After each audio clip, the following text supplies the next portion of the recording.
התבגרות היא תהליך קשה, וכשמדובר בבנים של משפחת אבינו, ההתבגרות אף קשה שבעתיים. יעקב אהב את יוסף, הבן של רחל האהובה, יותר מאשר את כל ילדיו האחרים. האחים של יוסף לא אהבו את האפליה הזו, והוא עצמו לא עשה דבר כדי לתקן את הרושם. Anything you can do, I can do better. I can do anything better than you. יכול להיות שחשב שאבא ישמור עליו, או סתם רגישות לא הייתה הצד החזק שלו. וכך קרו מקרים שבהם פגע במשפחה בלי לשים לב. לדוגמה, הוא היה משתף אותם בחלומות שחלם, בלי להבין שפתרונם השפיל את אחיו. הוא היה מספר שבחלומות שלו הוא שולט בהם, מולך עליהם ומחליט עליהם, ולא רק עליהם, אפילו על ההורים שלו הוא מחליט. פלא שהאחים שלו כעסו ורצו להיפטר ממנו. אם היה להם אוטו, הוא מזמן היה מוצא את עצמו בתא המטען.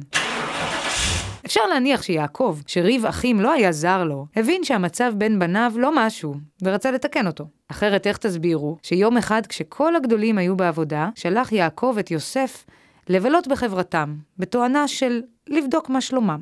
כשראו האחים את יוסף המתקרב, החליטו שזו הזדמנות מצוינת להיפטר ממנו. הם יהרגו אותו וישליחו את גופתו לבור עמוק. אבל ראובן, האח הבכור, שכנע אותם לא לשפוך את דמו, ופשוט להשאיר אותו בבור. וכך עשו. למזלו הרע של יוסף, ובניגוד לתוכנית של ראובן, שרצה לחזור אחר כך ולהציל את אחיו הקטן, הגיעו למקום סוחרים, ויהודה, שראה הזדמנות גם להרוויח ולהיפטר מיוסף, וגם לא להתערבב ברצח, הציע למכור את יוסף תמורת כמה זוזים. לא כולל הכותונת.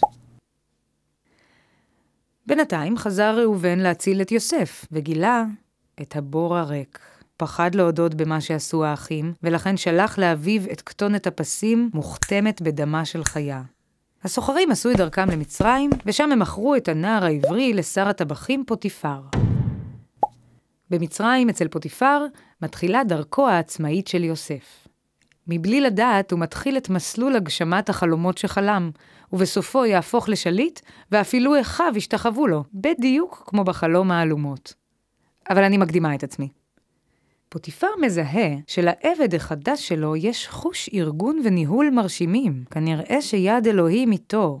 פוטיפר חושב לעצמו, למה לא ליהנות מזה? אז הוא ממנה את יוסף לאחראי על כל אחוזתו ורכושו.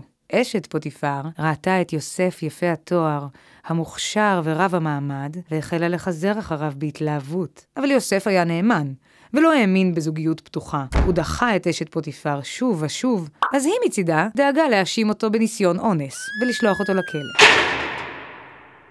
להיות בכלא זה לא נעים, כמו שאתם בוודאי משערים, אבל גם שם אלוהים לא זנח אותו. שר בית הסוהר רואה שיוסף עושה את התורנויות בכישרון רב, וגם הוא, כמו פוטיפר, אומר לעצמו, היי, אם אלוהים איתו, למה שלא אנצל את זה? אז הוא ממנה את יוסף אחראי לכל האסורים, כולל האגף לאסירים פוליטיים. שם ישבו שר המשקים ושר האופים. לילה אחד חלמו שני השרים חלומות שאת פשרם לא ידעו. בשביל יוסף, חלום זה כמו סודוקו, אז הוא ממהר להציע את עזרתו בפתרון. לשר המשקים הוא מפרש ששלושת שריגי הגפן בחלומו מלמדים על כך שבעוד 3 ימים יקבל בחזרה את מעמדו מפרעו. לשר האופים הוא מפרש ששלושת עסקים בחלומו מעידים שבעוד 3 ימים יאבד את ראשו. שני החלומות מתגשמים בדיוק כפי שפתר יוסף. שר האופים מוצא להורג, ואילו שר המשקים משתחרר. אבל שר המשקים שוכח את יוסף. וזה יבלה בכלא עוד 2 שלמות, עד שיבואו פרות רעבות ויאכלו את הפרק הבא.